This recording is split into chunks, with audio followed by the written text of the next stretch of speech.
पिछली क्लास के अंदर हमने पढ़ा था समीकरण को कैसे हल करते हैं, उसका करने का तरीका क्या है, वो सामान्य जानकारी दी थी। और एक प्रश्न भी पढ़ा था, समीकरण में दिया हुआ था सामान्य कथन में लिखना, एक प्रश्न पढ़ा था। आज उससे संबंधित कुछ और आगे प्रश्न हम ध्यान से देखेंगे, समझेंगे।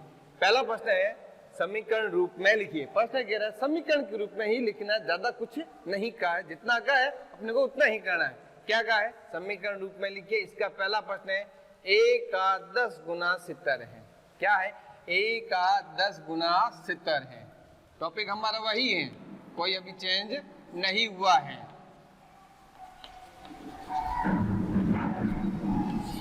ठीक है, तो ध्यान रखें प्रश्न नंबर 1 फर्स्ट का हल बराबर में करोगे a का 10 गुना यानी a गुणा 10 क्या प्राप्त होता है 70, लिखोगे बराबर में 70 यानी a 10 से कर दो, गुणा के रूप में सीधे लिख दो, फिर गुणा का निशान बनाने लिखने की जरूरत नहीं पड़ेगी, बनाने की जरूरत नहीं पड़ेगी। यानी 10a बराबर 70, ये है आपका आंसर। यानी समीकरण के रूप में इस तरह से लिखना। नंबर 2 के अंदर क्या कहा है, m का 7 गुना। ध्यान सुना, क्या कहा है, m का 7 गुना। पहले क्या कहता है, a का 10 गुना, तो वही कंडीशन ही है।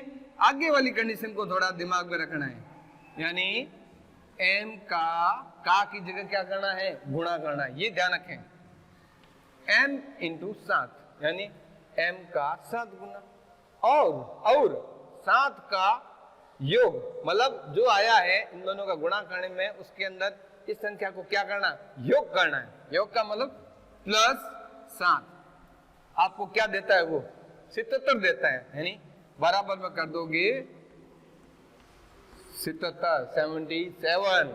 ठीक, अब क्या करना है, इन दोनों का गुणा कर लें, यानी 7m प्लस 7 बराबर 70 आंसर। यानी पहला प्रश्न इस तरह से है, पूछा जाता है समीकरण के रूप में लिखिए।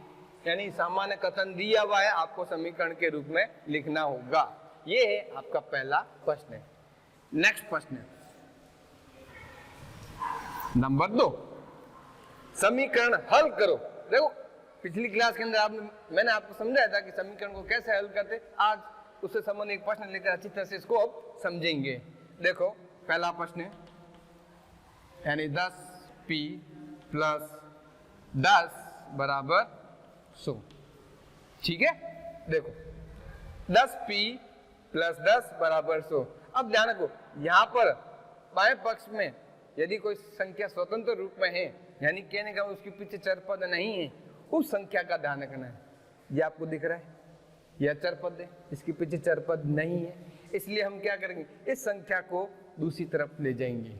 जब ये संख्या उधर जाती है तो जाने का मतलब उसको क्या कहते हैं, पक्षांतरण, पक्ष अंतरण करना, हस्तांतरण करना। तो हम सबसे पहले लिखेंगे इधर पक्षांतरण करने पर, पक्षांतरण करने पर कहने का मतलब एक जगह से दूसरी जगह स्थानापन्न करना। और स्थानापन्न करते समय ये भी ध्यान रखना है, निशान भी चेंज होता है। पिछली क्लास के अंदर मैंने आपको समझाया था, एक जगह से दूसरी जगह जाते हैं, संख्या जाएगी, साथ में ये भी ध्यान रखें निशान भी चेंज होगा। प्लस है तो माइनस होगी, माइनस है वो प्लस में हो जाएगी। देखो यहाँ पर क्या है, प्लस है तो 10p बराबर, और ध्यान रखना राइट हैंड साइड के अंदर जो संख्या है वो एज इट इज पहले लिखी जाएगी, यानी 100। अब इस संख्या को चेंज करके बाद इस संख्या के बाद में लिखोगी, पहले लिख दिया तो हो जाएगा गलत, ये थोड़ा ध्यान रखोगे। निशान क्या है, प्लस है तो प्लस का क्या करोगे, माइनस, और ये क्या है 10 है, लिख दो इधर 10। अब देखो 10p बराबर क्या आ गया 90। अब आपको मैंने ये भी बताया था जब गुणा होता है, गुणा का क्या होता है, पहले तो ये ध्यान रखें 10p के बीच में कोई निशान नहीं है यहाँ पर, वो होता है गुणा का। और जब गुणा होता है, गुणा का क्या करते हैं हम, भाग करते हैं। यहाँ पर कुछ नहीं लिखा जाता है कि इधर गुणा था, गुणा का हमने भाग किया, ये लिखने की जरूरत नहीं। आपको सीधा अपने दिमाग से सीधा ही सोचना है कि हाँ इसको ऐसे करते हैं, बस इतना ही ध्यान रखना है। कैसे करोगे? मैंने अभी कह दिया ये गुणा है, तो गुणा की जगह क्या करना है? भाग। भाग किसमें? इसके अंदर जो संख्या इधर लिखी जाएगी वो एज इट इज ऊपर आएगी अंश के रूप में, और जो संख्या आ रही है नीचे वो हर के रूप में आएगी। कैसे? ध्यान रखो, 90/10। 90/10। अब 10 का भाग दे दो या काट दो, सिंप्लीफाई कर लो, कुछ भी कर सकते हो। वैसे ये 0 से 0 कट रहे हैं, 1 का 9 में भाग जाता है कितनी बार? 9 बार, यानी p बराबर 9। ये है आपका अंश करने का तरीका, समीकरण को हल करने का तरीका। इस तरह से सही व्यवस्थित रूप में किया है तो आपको जल्दी समझ में आएगा। यदि आधा इधर किया है आधा उधर किया है तो चीज क्लियर नहीं होगी। ये है सेकंड नंबर का फर्स्ट क्वेश्चन। नेक्स्ट प्रश्न है इसका, वो ध्यान रखोगे।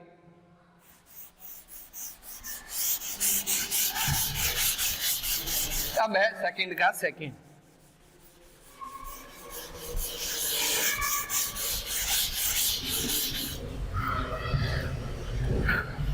सेकंड का सेकंड क्या है?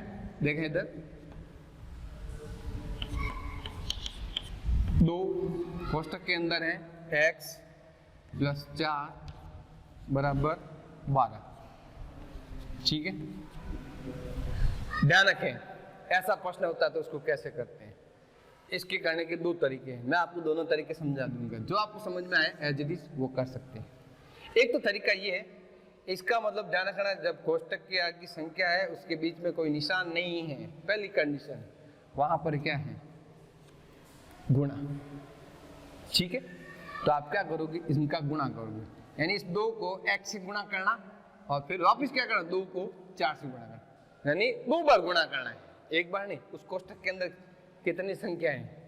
1 और 2, दोनों ही अलग अलग है, ये प्लस के रूप में बीच में 2 है, इसलिए 2 बार गुणा करोगे।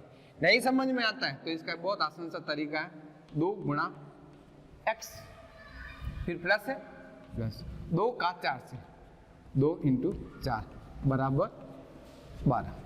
ओके, अब आपस में गुणा कर दो। इसमें गुणा करो यानी कि कोई फर्क नहीं पड़ता है, आपको पता है 2x ही आएगा, तो 2 × x ही लिख दो सीधा ही, 2 × x प्लस, अब इन दोनों का गुणा कर दो, 8 हो गया बराबर 12, 12। अब इससे पहले एक प्रश्न आपने किया था, वही तरीका आ गया सेम। यही तो ध्यान रखना है इस प्रश्न में, बाकी सेम एज इट वही का वही तरीका आता है। देखो इधर क्या लिखोगे आप, सभी को बच्चों को पता चल गया होगा कि क्या लिखना है। पक्षांतरण करने पर क्या लिखना है? पक्षांतरण करने पर, यानी 2 गुणा x बराबर 12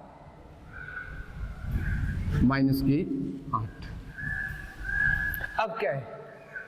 इसको इसमें माइनस कर लो, इसका गुणा करने की जरूरत है ही नहीं।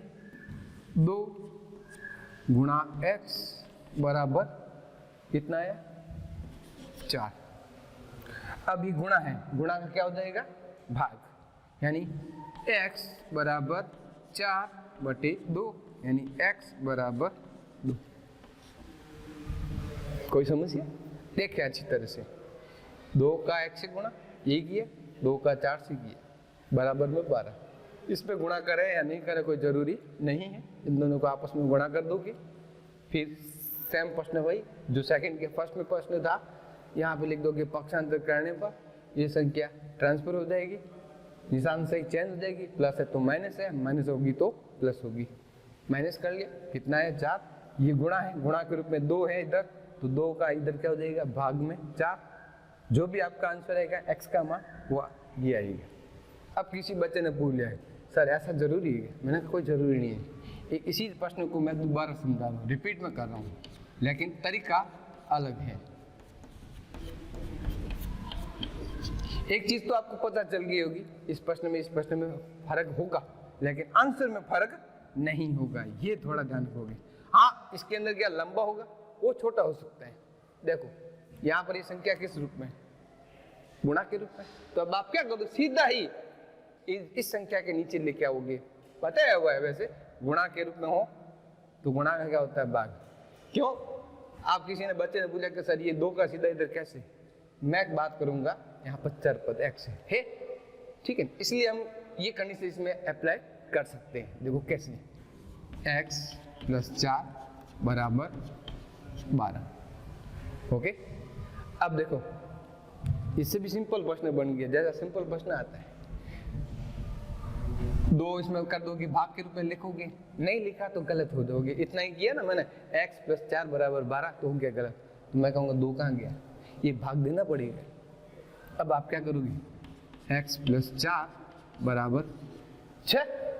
अब आपका सिंपल प्रश्न बन गया। अब यहाँ पर क्या लिखना है, लिखोगे पक्षांतरण करने पर, समीकरण के अंदर फिक्स है जोड़ और बाकी। देखो ये जोड़ है और यहीं पर एक माइनस का निशान भी होता है, जब भी प्लस और माइनस का निशान हो तो वहां पर ये शब्द लिखा जाएगा पक्षांतरण करने पर, गुणा और भाग के रूप में नहीं लिखा जाएगा। ये थोड़ा ध्यान रखना है, केवल और केवल 2 चीजों में ही होता है, प्लस के रूप में और दूसरा सिंबल है माइनस के रूप में।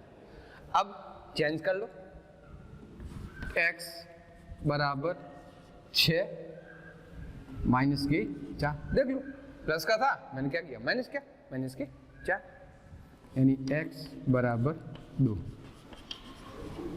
अब आराम से आप देख के मेरे को बता सकते हैं बच्चे कि कौन सा समझ में है। कोई बच्चा कहेगा मेरे को ये समझ में है, कोई बच्चा कहेगा ये है। आपको जो अच्छा लगे वो प्रश्न आराम से कर सकते हैं, यानी एक ही प्रश्न के करने के 2 तरीके, इसलिए अच्छी तरह से देख लें। अब ये था आपका प्रश्न नंबर दूसरे के अंदर सेकंड। अब क्या है, नेक्स्ट प्रश्न है, उसको दिमाग में रखना है। ये चीज आपको क्लियर होगी, ये तो हम आगे बढ़ते हैं अब नेक्स्ट प्रश्न नंबर 3 के अंदर।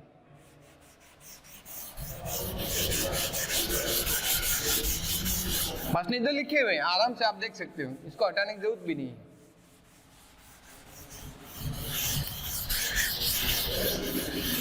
अब थोड़ा डिफिकल्ट प्रश्न आपका ये है, ये तो क्या है, पहला प्रश्न का समीकरण के रूप में लिखना है, दूसरा समीकरण हल के रूप में, जो मैंने आपको समझा दिया।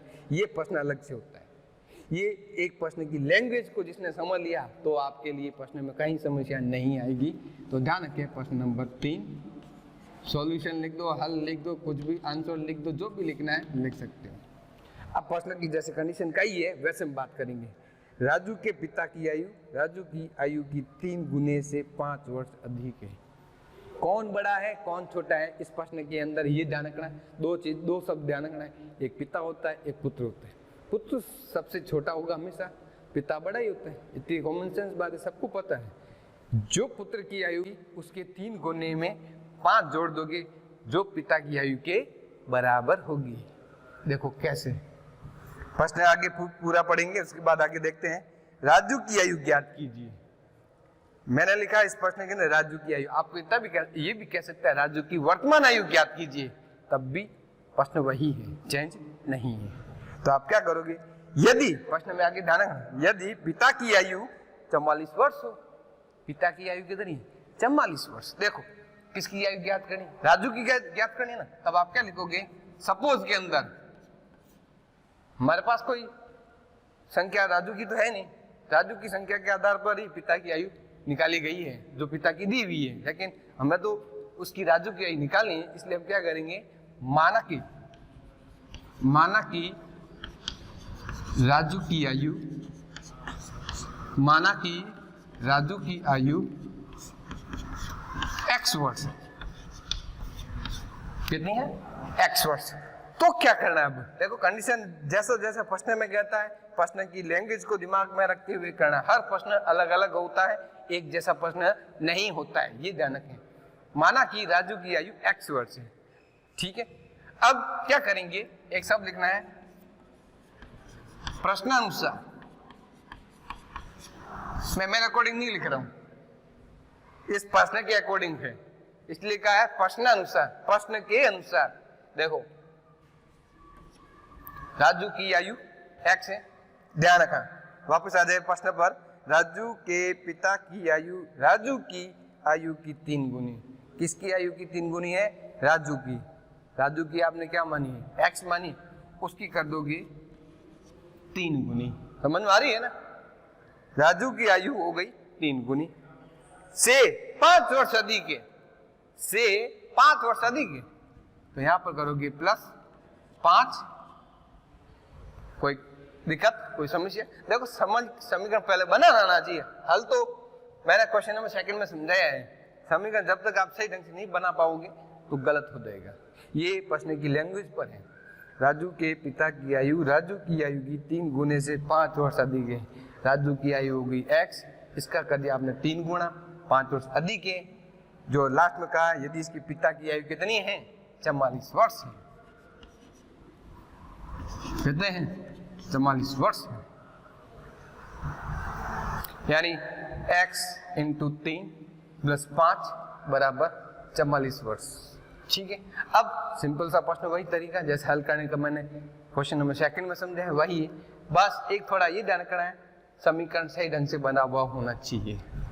अब आप क्या करेंगे, लिखेंगे शब्द जो मैंने समझा दिया है। सबसे पहला शब्द लिखने हैं पक्षांतरण करने पर, पूरा लिख सकते हो पक्षांतरण करने पर। अब देखो चेंज क्या हो रहा, ये चेंज होगा।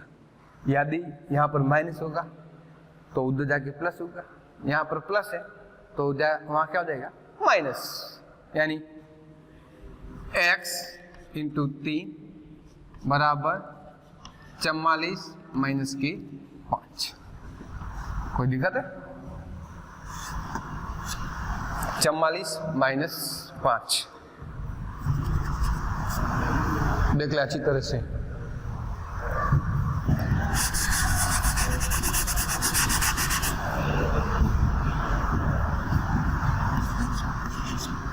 लिखने का तरीका सही ढंग से लिखोगे तो समझ में आएगा, क्लियर लिखा हुआ होना चाहिए।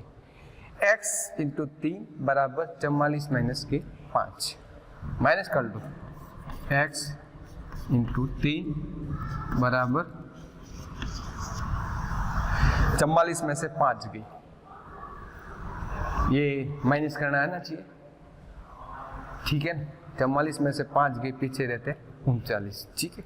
अब यहाँ पर क्या है, गुणा है, गुणा का क्या करना है आपको, भाग करना है। x बराबर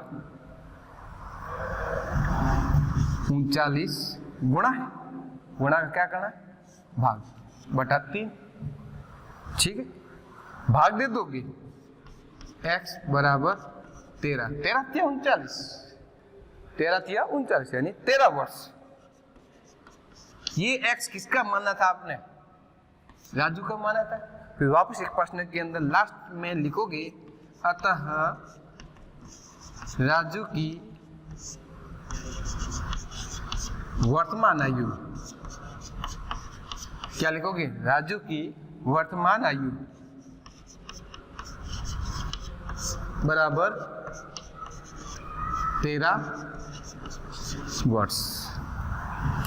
कोई कहता है कि सर मेरा ये आंसर तो सही है, मेरे को इसको चेक करना है।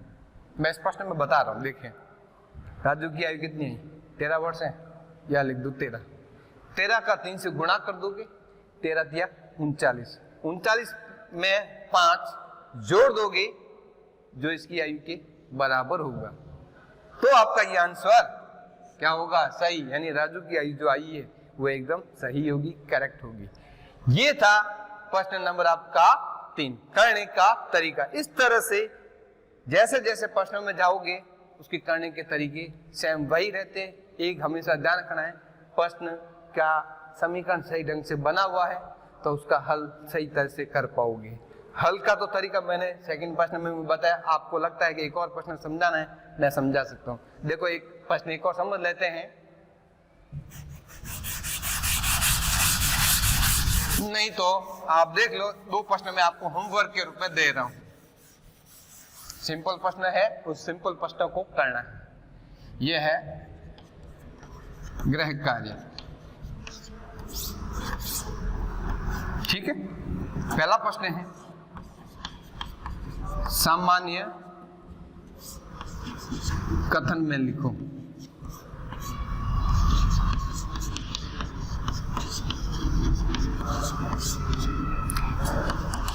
पहला है 1,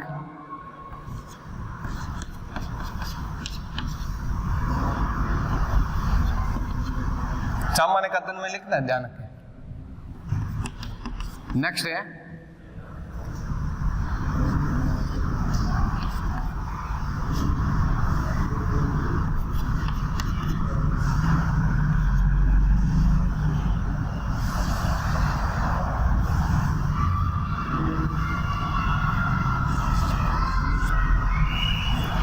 सामान्य कथन में लिखना है 5p - 7 = 44। समीकरण हल नहीं करना है, केवल सामान्य कथन में। कल पिछली क्लास के अंदर मैं समझा चुका हूं। नेक्स्ट प्रश्न है दूसरा, समीकरण रूप में लिखो।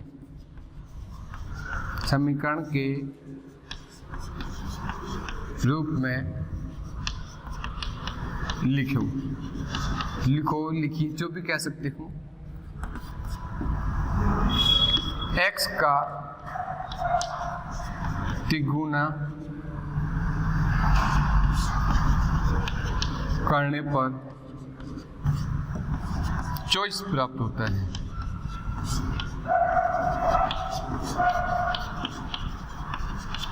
एक दूसरा है x में 10 जोड़ने पर 35